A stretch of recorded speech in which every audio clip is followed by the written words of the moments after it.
Bienvenidos aquí a su canal Veracidad Channel, a este estudio de Apocalipsis verso a verso, y seguimos aquí muy interesados en esta narración que hace el libro de Apocalipsis de las iglesias. Desde que Cristo la fundó hace 2000 años, vemos el desarrollo, primeramente vemos la inauguración de la iglesia, el desarrollo a lo largo de toda la historia, cómo se viene comportando los creyentes en esas iglesias que abarcan la totalidad. Puede haber más de 7, pero sabemos que el 7 es un número que abarca un ciclo completo. Entonces, no porque nada más haya existido 7 iglesias, sino que abarca todas las características de la iglesia de Cristo. Y estamos en la iglesia de Filadelfia. Aquí estamos viendo que esta es la iglesia recobrada. Después de la Reforma protestante, siguió la iglesia de Filadelfia, que se le reconoce como la iglesia donde está una puerta abierta para que todo aquel que quiera salir de las denominaciones, de las religiones que se han inventado los hombres a lo largo de la historia, paralelo a la iglesia de Cristo. Entonces siempre hay un mover que gente que se sale de esas denominaciones, porque aquí la iglesia de Cristo, la iglesia recobrada, la iglesia rescatada, dice que no debe de tener ninguna denominación más que tener el nombre de Cristo como el único, ahora sí que el único dueño y fundador de su iglesia. Entonces, dice que debemos de salir de todas esas denominaciones, ¿verdad?, que no tengan el nombre del Señor. Y vamos a ver aquí que esta iglesia rescatada, la iglesia representada en Filadelfia, dice que esta es la iglesia apropiada que el Señor ha escogido en su tiempo, ¿verdad? Y sabemos que también esta iglesia, más adelante vamos a ver lo que le pasó, también se desvió un poco, pero esta es la iglesia que Dios ha escogido, la iglesia de Filadelfia, la cual siempre está la puerta abierta para retornar al lugar correcto, a lo que Dios quiere, ¿verdad? Entonces dice que esta iglesia, la iglesia, vamos a decir, apropiada, es la que tiene la revelación y la presencia del Señor y lo expresa de una manera viva, llena de luz y con las riquezas de vida. Y vamos a ver qué dice aquí el versículo 9 de Apocalipsis 3. He aquí, voy a hacer que los de la sinagoga de Satanás, los que se dicen ser judíos y no lo son, sino que mienten, he aquí, voy a hacer que vengan y se postren a tus pies y reconozcan que yo te he amado. ¿Por qué el Señor Jesús nos dejó esta revelación a través del apóstol Juan de las iglesias? Pues porque hay muchos tipos de iglesias y todos los creyentes en Cristo tenemos la libertad de buscar y de investigar a la luz de la palabra qué clase de iglesia es a la que yo asisto. Si es una iglesia que es aprobada por Dios o es una iglesia que Dios no la aprueba.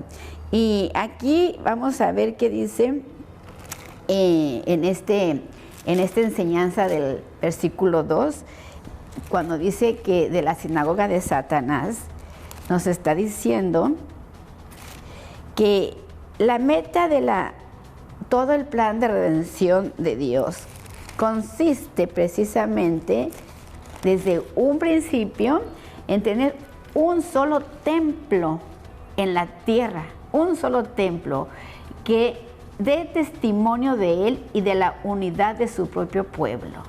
Pues dice que un solo templo, no hecho de manos, ¿verdad? En el Antiguo Testamento, el lugar que Dios escogió para establecer su templo fue Jerusalén, ciertamente, debido a que el pueblo de Dios cayó. fue el primero que cayó, el que primero desobedeció. Dice que entonces quedó dividido, se dividió y se esparció y fueron erigidos muchos centros de adoración, caídos y divididos, tales como llegaron a ser las sinagogas. Después de que el templo fue destruido, surgieron muchos lugares de adoración llamados sinagogas y hasta el día de hoy prevalecen. Estas sinagogas eran lugares en los cuales los judíos adoraban a Dios, principalmente estudiando las escrituras que tenían, que solamente era el Antiguo Testamento. Sin embargo, a causa de su necedad de aferrarse a sus conceptos religiosos y tradicionales, vinieron a ser como Satanás, vinieron a ser uno con Satanás. O sea, imagínense, para que Cristo los haya calificado tan severamente, al persistir en su religiosidad se hicieron uno con Satanás, y la oposición al camino de vida mediante el cual, camino de vida que es Cristo Jesús, porque si yo soy el camino, es el único camino mediante el cual Dios cumple su propósito. Bajo la manipulación y las estratagemas de Satanás, las sinagogas de los judíos se opusieron rotundamente al Señor Jesús, ya desde antes que Él viniera a la tierra. Cuando Él llegó a cumplir su ministerio de mesiánico, estos de la sinagoga de Satanás eran los judíos que habían venido de Babilonia y que estaban aferrados a sus tradiciones. Dice, más tarde a las iglesias se opusieron también estas sinagogas de Satanás, estos judaizantes se opusieron a las iglesias que surgieron en el tiempo de Cristo, después de Cristo. Por tanto, el Señor así los calificó. Todavía no estaban la iglesia como la conocemos ahora, pero ya desde entonces lo dijo ahí, cuando le dio al apóstol Pablo la revelación, él los calificó como sinagoga de Satanás. Incluso ya cuando estaba en la tierra, él ya los reconocía así. Y después que dio la revelación, también les llamó así. Él consideró que las sinagogas de Satanás eran, como queda implícito en las Escrituras, los que asistían a la sinagoga aparentemente adoraban a Dios, pero en realidad se estaban oponiendo a todo lo que es Dios. Fíjese nada más, qué tremendo, ¿sí? Y aunque ellos perseguían y mataban a los verdaderos adoradores de Dios, considerando que estaban ofreciendo un servicio a Dios. Desde entonces, a través de los siglos, los religiosos han seguido esos mismos pasos. Todos los religiosos persiguen a los verdaderos seguidores del Mesías, a los que lo siguen en verdad, a los que lo adoran en espíritu y en verdad, siempre son perseguidos por los religiosos. Y aquí entre ellos se cuenta el catolicismo romano, el protestantismo, el judaísmo, caen en esta categoría, pues se han convertido en una organización de Satanás, un instrumento suyo para estorbar el plan de Dios de redención aquí en la tierra, porque quieren prevalecer en doctrinas de hombres y no dejar que el evangelio fluya como la única manera, el camino que Dios ha trazado para llegar hacia Él. Entonces, esto es como se oponían, y dice que estas sinagogas dicen ser judíos y no lo son, sino que son sinagoga de Satanás. Fíjese nada más, los judaizantes eran judíos en la carne, pero no eran judíos en el espíritu. Y todavía hasta el día de hoy vemos que hay muchos judíos que se dicen que son mesiánicos, pero que no han nacido de nuevo, porque no le dan libertad al Espíritu. Y aquí se los está diciendo. Ahí en Romanos lo dice, simplemente ser del linaje de Abraham no los constituía como verdaderos judíos. Los que son hijos de la carne no son hijos de Dios. Todos los que son hijos de la carne, quiere decir los que andan conforme al hombre adámico, los que andan conforme a la naturaleza caída. Ahí lo dice en Gálatas. Y conocidas son las obras de la carne, que es idolatría, codicia, pleitos, chismes, lascivias, disensiones. Todas estas cosas son características de las religiones que se dicen que aman a Dios, pero andan conforme a los deseos de su carne. ¿Y cuál es entonces la diferencia de los verdaderos discípulos que andan conforme al Espíritu, que están conforme a la nueva creación, fuera de esas religiones, del protestantismo, del judaísmo, del catolicismo? Dice que estos que están bajo la autoridad de Cristo son muy conocidos, dice, porque el fruto de estos discípulos debe ser que manifiesten el carácter de Cristo. También lo dice allá en Gálatas, deben demostrar el amor, el gozo, la paz, la paciencia, la bondad, la benignidad, la fe y sobre todo dominio propio. Pero dice que lo más sobresaliente de estos discípulos de Cristo, los que adoran en espíritu y en verdad, una de las características es el amor. Porque el amor, dice, todo lo soporta. El amor todo lo sobrelleva. Entonces, esa debe ser la característica de un verdadero siervo de Dios. Y dice que la sinagoga judía se aferra a cuatro cosas.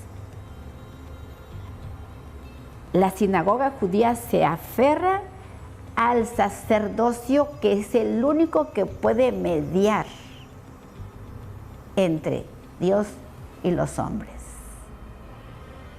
Imagínense, por eso ahí en Santiago le dice, en el libro de Timoteo le dice, a la carta de Timoteo le dice el apóstol Pablo, porque hay un solo Dios y un solo mediador entre Dios y los hombres, Jesucristo hombre. Ya no es el sacerdote aquí en la tierra el que tiene que ser mediador entre Dios y los hijos de Dios.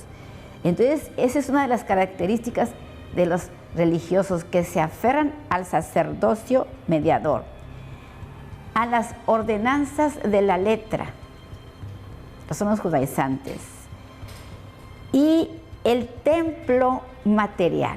Ellos insisten en que el templo tiene que ser construido aquí en la tierra por hombres poderosos.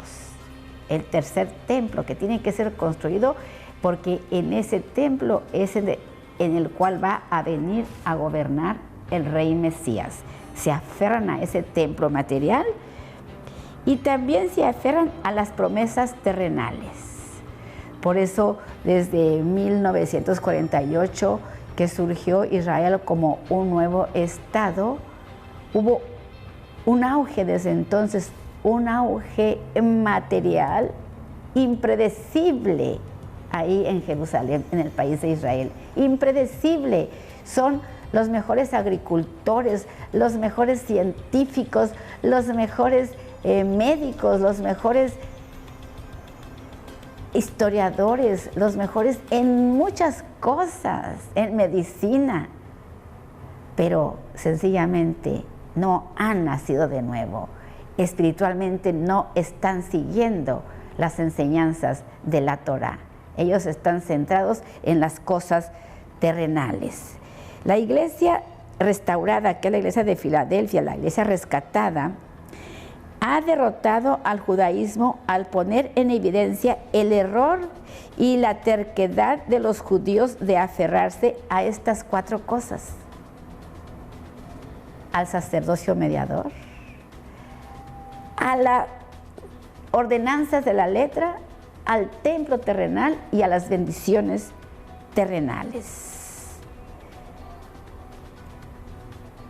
Dice que la iglesia rescatada ha derrotado al judaísmo en estos 4 aspectos. Porque dice que nosotros, los que nos despojamos de este materialismo, sabemos que Dios no habita en templo hecho de manos y que nosotros no debemos de aferrarnos a las bendiciones materiales, porque todo esto pasará. Es transitorio, pero la palabra nunca pasará. Y el 10 nos sigue diciendo: por cuanto has guardado la palabra de mi perseverancia, yo también te guardaré de la hora de la prueba que está por venir sobre toda la tierra habitada, para probar a los que moran en la tierra. Y aquí hay algo, una enseñanza muy hermosa, porque la iglesia, que una vez fue restaurada y rescatada por el Señor, también cayó en unas herejías, como aquellas que afirman que la iglesia no va a ser probada y que tiene pase así nada más al milenio. Y eso no es cierto. Todo aquí dice que toda va a ser probada sobre toda la tierra. Va a venir una prueba sobre toda la tierra habitada para todos los que moran en ella. Y la iglesia aún está aquí en la tierra. Por tal motivo, la iglesia verdadera, la iglesia que va a ser rescatada por Cristo, tiene que ser probada. Definitivamente está escrito así. Y aquí dice que debemos de guardar la palabra de la perseverancia del Señor, de su sufrimiento. Si la iglesia va a ser probada, entonces quiere decir que va a ser probada conforme fueron probados los apóstoles de Cristo en el tiempo después que Él ya no estaba aquí, que muchos fueron muy maltratados, torturados y hasta les quitaron la vida. El Señor sigue soportando el rechazo y la persecución con su perseverancia, perseverando en las enseñanzas de los apóstoles. Y nosotros somos copartícipes, no solo de su reino milenial en la tierra que ha de venir, sino también de su perseverancia aquí en la tierra, resistiendo todas las cosas que se oponen a la verdadera fe. Por lo tanto, su palabra para nosotros hoy es la palabra de la perseverancia. Para guardar la palabra de su perseverancia debemos soportar el rechazo, la persecución, lo mismo que Él soportó, el mismo vituperio, el mismo rechazo, si es posible, dice, resistir hasta la muerte. Aquí dice que Él va a librarnos de la prueba que está por venir a toda la tierra. Se refiere indudablemente a la gran tribulación.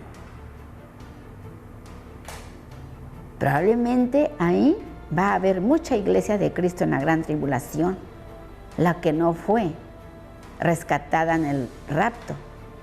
Probablemente ahí lo dice la palabra, que va a haber mucho pueblo de Dios. Pero dice que ahí hay esperanza. Dice que porque Él va a guardarnos de la prueba en la gran tribulación si nos toca estar ahí. No podemos asegurar que no vamos a estar ahí. Preferíamos no estar ahí, pero no importa si es que estamos en ese momento tan crucial de la gran tribulación, porque dice que Él nos va a guardar. Nos va a guardar de ese momento. Dice que así lo indica en la quinta trompeta, la sexta trompeta y las 7 copas de la séptima trompeta. La prueba también incluye las calamidades sobrenaturales del sexto sello. Cuando se abre el sexto sello, todavía la iglesia está aquí. Dice que está justo al terminar la tribulación y empezar la gran tribulación. Bien podemos estar nosotros ahí, porque dice que cuando Cristo viene, todo sucede tan rápido que bien podemos estar ahí. Dice que viene un terremoto y los muertos en Cristo van a restar primero y después lo que hayamos quedado. Entonces es probable que estemos en esa transición ahí de la gran tribulación, pero dice que Él nos va a cuidar. Dice que Él nos va a cuidar porque esto va a suceder al comienzo de la gran tribulación, cuando todavía está la iglesia aquí en la tierra. Y ese momento está a punto de darse, porque ya los 6,000 años ya concluyeron. Entonces ya estamos ahorita en tiempos sumamente cruciales, que en cualquier momento Cristo puede venir. Pero antes dice que Él viene a rescatar a su iglesia en una nube.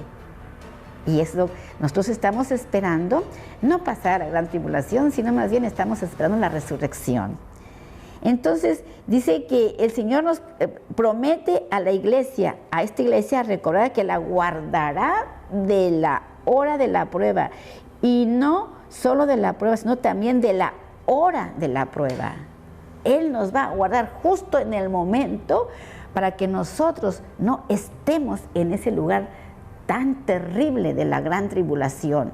Él antes dice que se va a llevar el remanente que Él ya tiene preparado en esa iglesia, que es la iglesia de Filadelfia, la iglesia restaurada.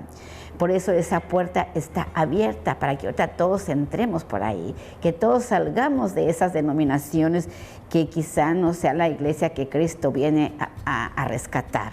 Vamos a un pequeño corte y vamos a seguir hablando de qué se trata esta iglesia rescatada. Volvemos en un momento.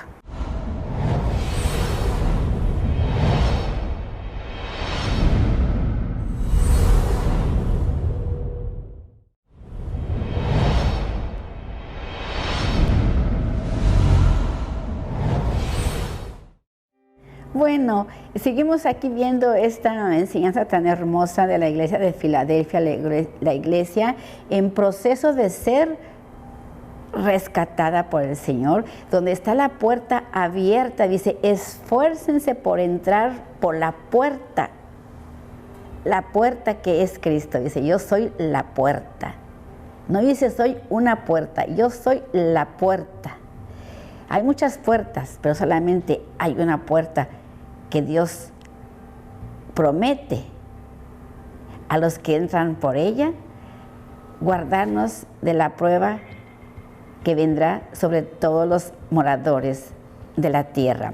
Entonces dice que aquí, que esta prueba que vendrá sobre todos los moradores que habitan la tierra, sobre todos los habitantes de la tierra, incluye las calamidades sobrenaturales del sexto sello y de las primeras 4 trompetas al comienzo de la gran tribulación. Ya sabemos todos que se espera un megaterremoto, 2 megaterremotos según Apocalipsis, que uno es cuando inicia la gran tribulación, que todavía está aquí la iglesia, y la otra al final de la gran tribulación, pero el Señor aquí en su infinito amor y misericordia, porque Él dice, no queriendo que ninguno se pierda, sino que todos procedan al arrepentimiento. Él está llamando hoy a salir de cualquier lugar y entrar por la puerta que Él ha abierto y que ninguno cerrará.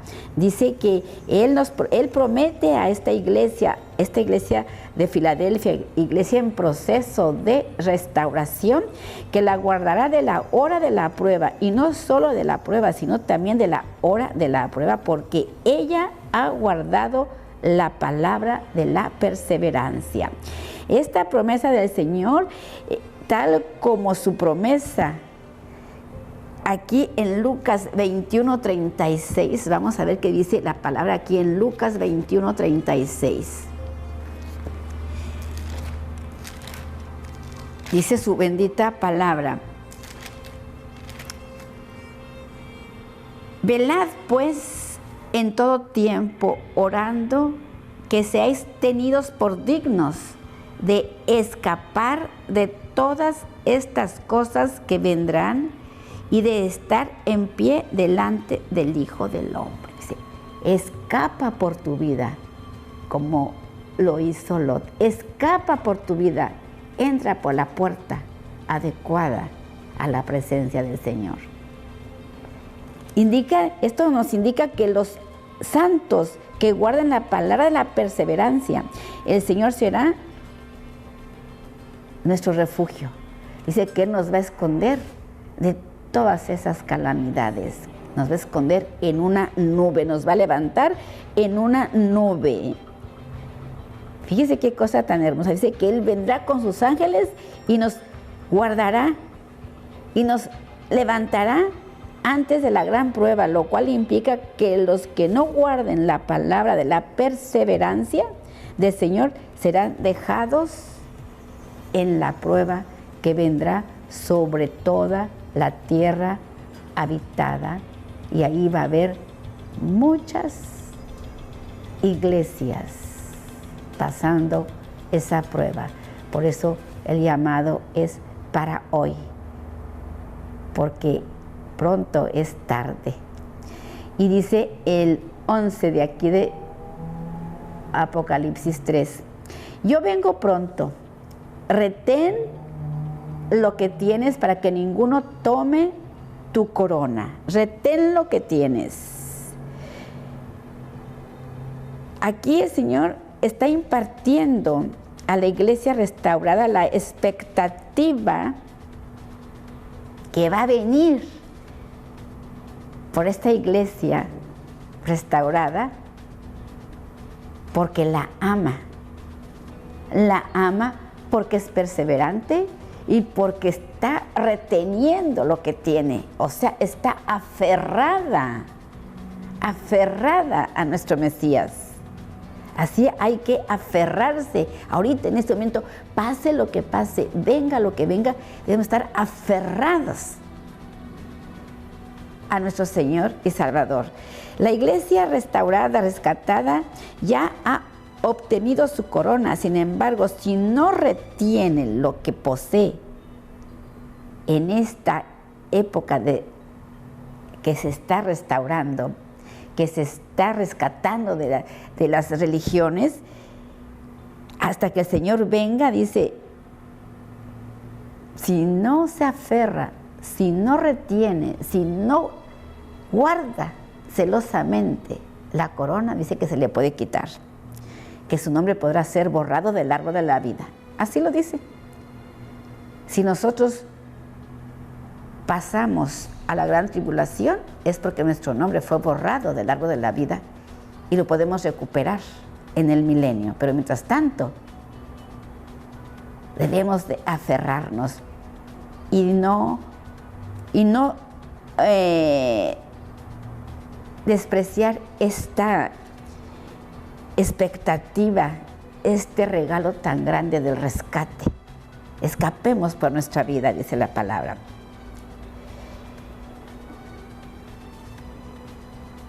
Y el 12 sigue diciendo, al que venza, yo le haré columna en el templo de mi Dios y nunca más saldrá de ahí. Y escribiré sobre él el nombre de mi Dios y el nombre de la ciudad de mi Dios, la nueva Jerusalén, la cual desciende del cielo de mi Dios, y mi nombre nuevo. ¿Se fijan por qué no hay que aferrarse a un templo material, ni a las promesas materiales solamente?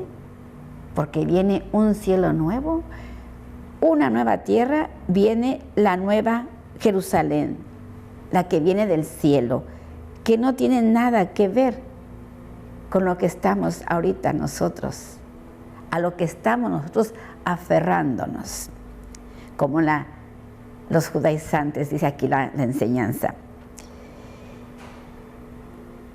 Aquí vencer significa retener lo que tenemos en esta etapa de la iglesia rescatada de Filadelfia.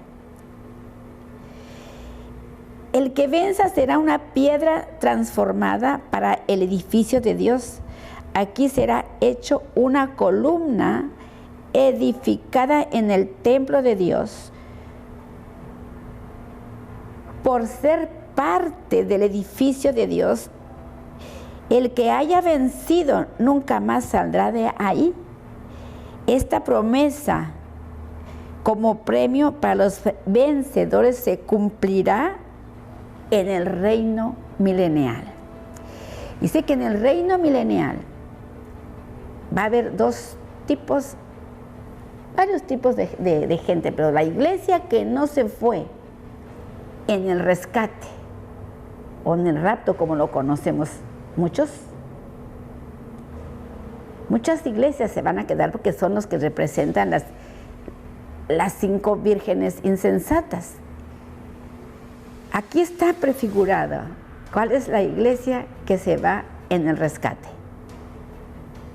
De las 10 vírgenes solamente se van las prudentes, las que están reteniendo la palabra de la perseverancia, las que están reteniendo su corona, las que están llenas sus lámparas, su depósito de aceite, para cuando venga el novio.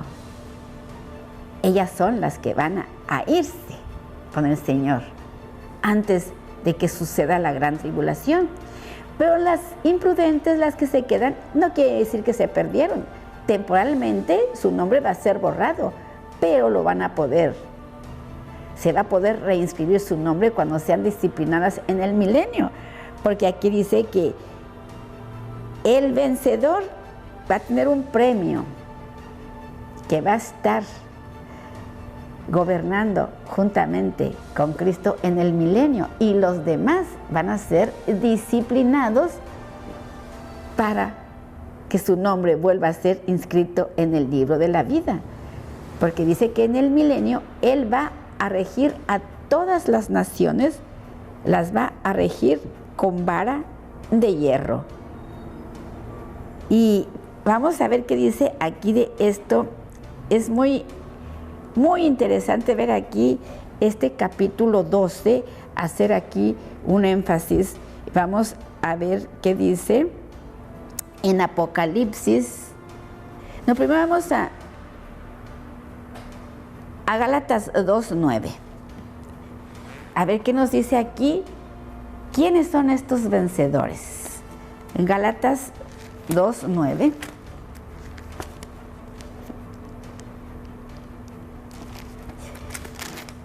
Dice la palabra: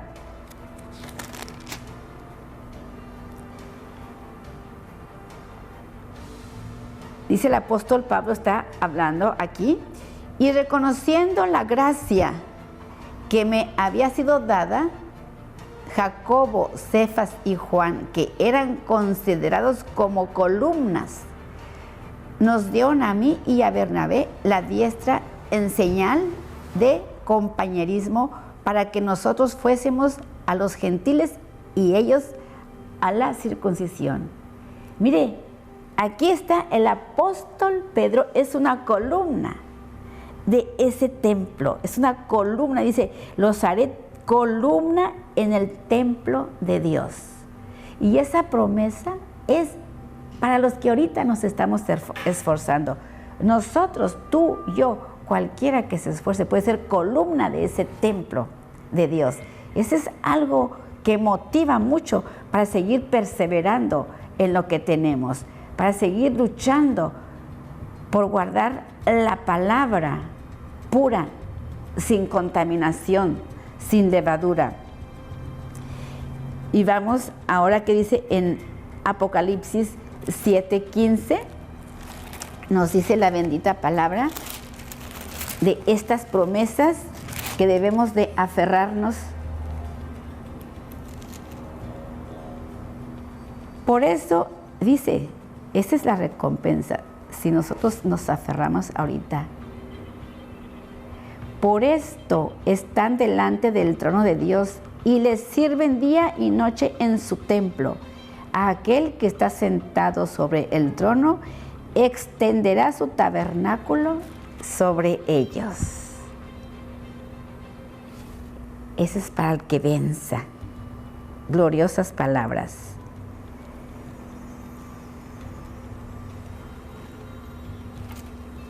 Eso lo dice en Apocalipsis 7:15. Y vamos, ¿qué dice en Apocalipsis 11? ¿Qué nos sigue diciendo de lo que nos esperan esas promesas que nos promete nuestro amado Rey? Apocalipsis 11, 1 al 2. Entonces me fue dada una caña semejante a una vara y se me dijo, levántate y mire el templo de Dios y el altar y a los que adoran en él. Pero el atrio que está fuera del templo, deséchalo y no lo midas, porque ha sido entregado a los gentiles. Y ellos pisotearán la ciudad santa 42 meses. Nosotros se nos promete que estamos siendo columnas del templo de Dios. No vamos a estar afuera en el atrio. Vamos a estar en un lugar privilegiado. Por eso vencer ahorita en esta era de la iglesia es crucial. Crucial para tener todas estas promesas.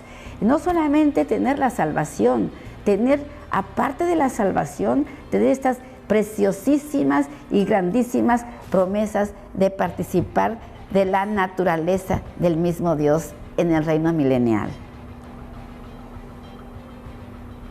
Y ahí mismo en el 11:19 nos sigue diciendo,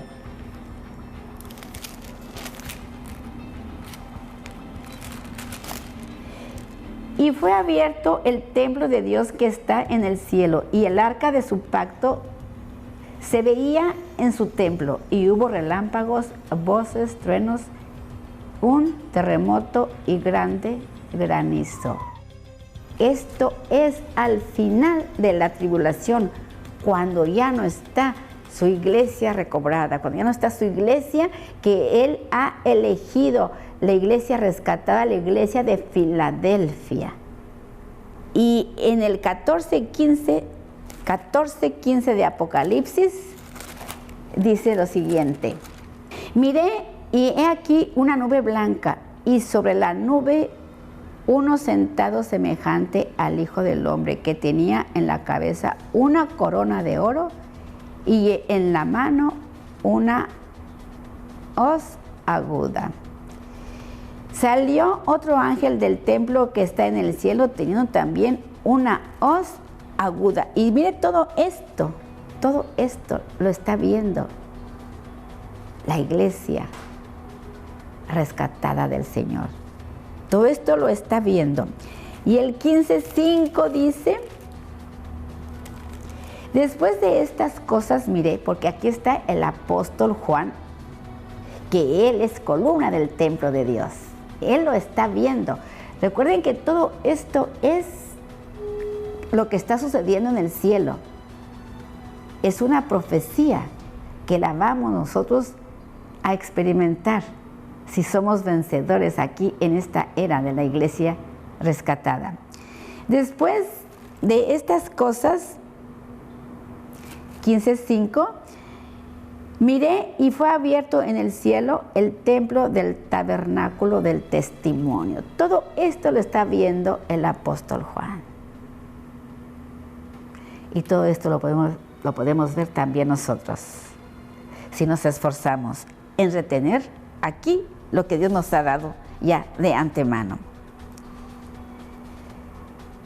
Es algo por lo cual debemos de luchar. Y dice el 13, el que tiene oído, oiga lo que el Espíritu dice a las iglesias. Ahorita está hablando a todas las iglesias, para que nos motivemos. Primeramente, nos motivemos a seguirlo a Él, porque dice que entonces Él dice que nos va a estar, nuestro nombre va a estar en la ciudad de Dios, la Nueva Jerusalén. Y el nombre de Dios y el nombre de la Nueva Jerusalén y el nuevo nombre del Señor están escritos sobre el vencedor solamente, lo cual indica que este es posesión de Dios, de la Nueva Jerusalén y del Señor. También indica que Dios mismo, su ciudad, la Nueva Jerusalén y el Señor mismo le pertenecen a Él, le pertenecen al vencedor, al que tiene un oído para oír, al que se aferra, al que guarda la palabra de la perseverancia, al que obedece. Y que este vencedor es uno con Dios. Lo dice ahí el apóstol Juan, nos dice, y el que se une al Espíritu de Cristo aquí, ahora en la tierra, al que se une al Espíritu de Cristo, dice, se hace un mismo espíritu con Dios. Al que se une con Dios, con la Nueva Jerusalén y con el Señor, el nombre de Dios designa a Dios mismo. El nombre de la Nueva Jerusalén denota la ciudad misma. El nombre del Señor designa el Señor mismo. El nombre de Dios, el nombre de la Nueva Jerusalén y el nombre del Señor están escritos sobre el vencedor, lo cual indica que lo que Dios es,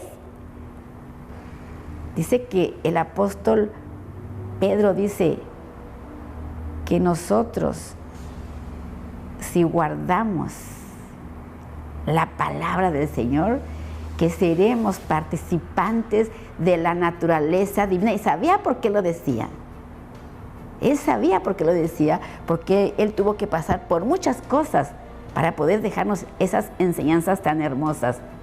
Que la naturaleza de la Nueva Jerusalén y la promesa del Señor nos han sido forjadas en Él. La mención de la Nueva Jerusalén como premio para el vencedor indica que esta promesa se cumplirá en el reino milenial.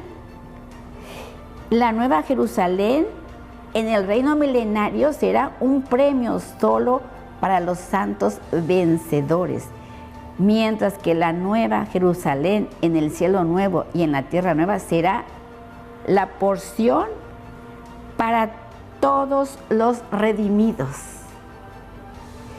O sea que todos vamos a estar en la Nueva Jerusalén, pero solamente los vencedores vamos a disfrutar aquí en la tierra de estas cosas maravillosas de gobernar juntamente con el Rey Mesías. Por eso cuando el apóstol Juan está viendo todo esto antes de que los sellos fueran abiertos, el libro estaba sellado y dice que vio por todos lados y que no había ninguno digno de abrir los sellos. Se puso a llorar. ¿Por qué lloró? Porque sencillamente en esos sellos está la herencia de los que estamos perseverando en la palabra. Nosotros estamos perseverando para recibir una recompensa. La salvación ya la tenemos, pero nosotros queremos recibir esa recompensa gloriosa de ver aquí en la tierra, por primera vez, un reino de paz, un reino donde no va a haber nunca más una guerra, un reino donde dice que va a estar el león con el cordero. Me decía una amiga, es que desde que yo nací solamente escucho de guerras y de calamidades. Ciertamente, la paz solamente la viene a dar el Rey justo, el Rey Mesías, y el que te está llamando el día de hoy. Estoy llamando a la puerta. Y no es la puerta de tu corazón, aquí no se refiere a esa puerta como muchas veces lo creímos así. Está llamando que entres por esa puerta que te lleva a la casa de Dios, a la puerta donde tú vas a encontrar la presencia divina. Que Dios los bendiga y hasta pronto.